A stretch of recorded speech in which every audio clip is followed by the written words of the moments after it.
Hello everybody and welcome back. I'm Bronwyn from Burton Albion Community Trust and today we're thinking about resilience. So, what is resilience? Have you ever heard this word before?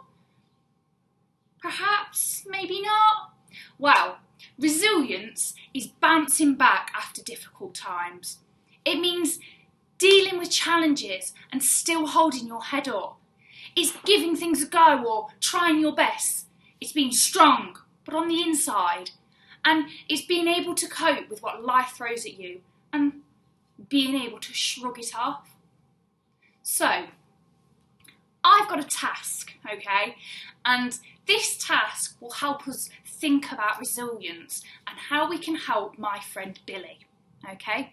So, my friend Billy, he's really struggling with that resilience right now. And this is because the football club that he goes to every Saturday, one of his favourite things to do, they have remained unbeaten, his team have, for a whole season, okay? And it's coming up to a really, really big match, okay? Like, him and his team really do not want to lose this match, okay?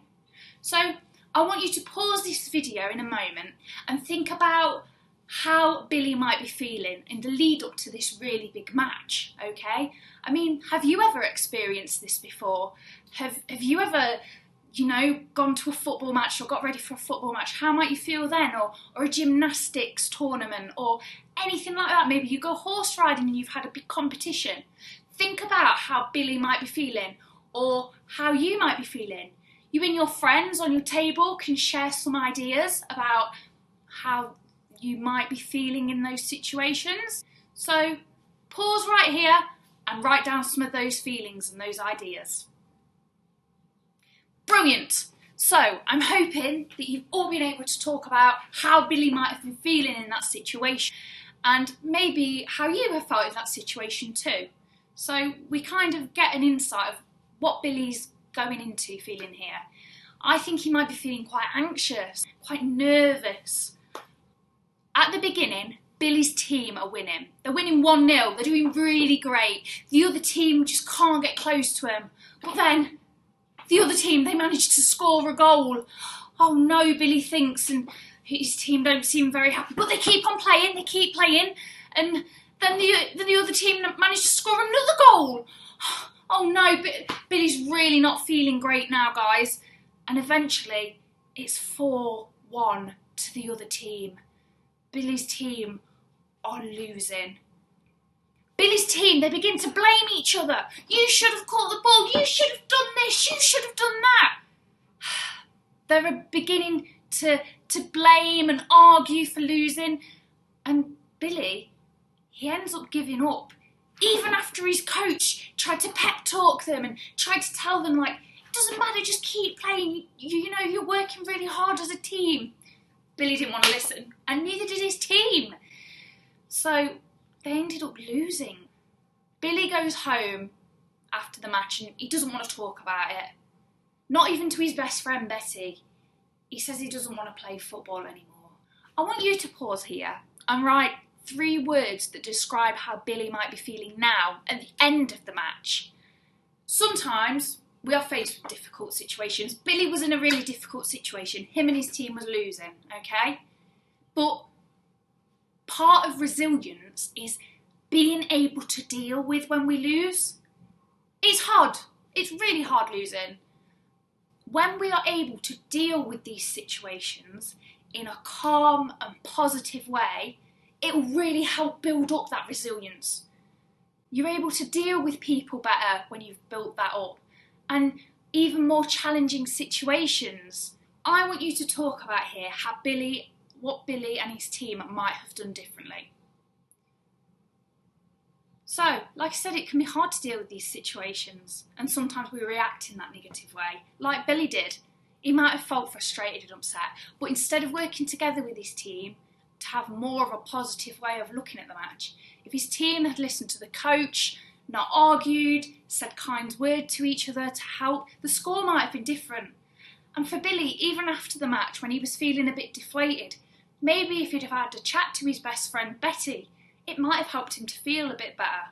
because sometimes sharing those feelings, they can help us feel more resilient too. Well done for thinking how Billy and his team could have reacted differently and how they felt and how all this could have built up resilience in them. Okay, your next task. You will need 2 pencils, okay? Or a pen. Now, you need a pencil or a crayon that doesn't have this curve, okay? It needs to have a nice flat bottom end like this, okay? Or a pen that's flattened like this. What our challenge is going to be is to try and balance this, okay? Now, you'll see quite a few times it will fall, but I really want you to give it a go in trying to get it to stand up. I promise, it can be done. Pause here and give it a go. Well done if you've got that one up, but if you haven't, it doesn't matter, okay? It doesn't matter if it keeps falling down.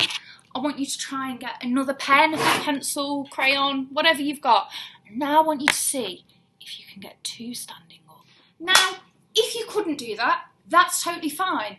You actually used your resilience there to keep giving it a go. And that is excellent. That's exactly what we want. And if you did get them standing up, well done, because I couldn't. Mine kept falling over. But that's okay, because I am a resilient person, okay? We are resilient people. We have got this. Well done, guys. So far, you've hopefully learned what resilience means. And remember, that is bouncing back after difficult times, dealing with challenges and still being able to hold your head up. It's about giving things a try, which is so important, because we'll never learn new skills if we don't just give stuff a go.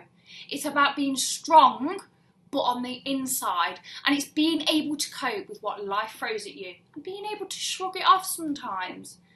Now, for our last task, we're going to think about someone in our lives who we think might be resilient, okay? This might be someone famous, or it might be someone at home, or even at school. I'm thinking of, they had an idea for a book, okay?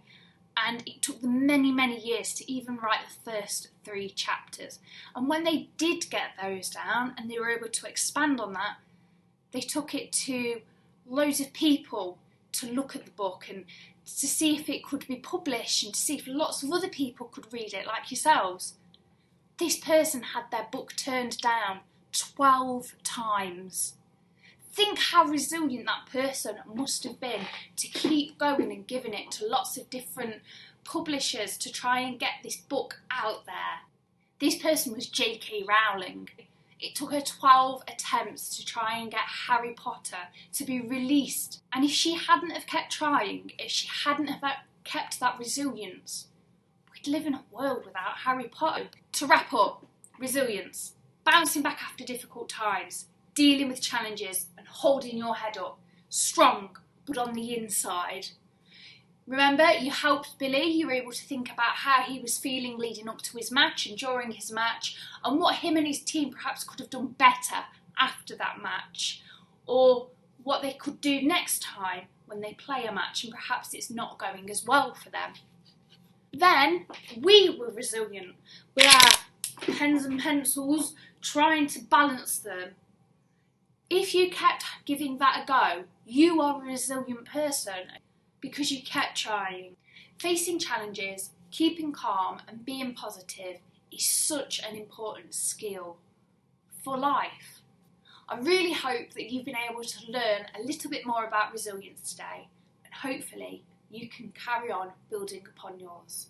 Well done, guys!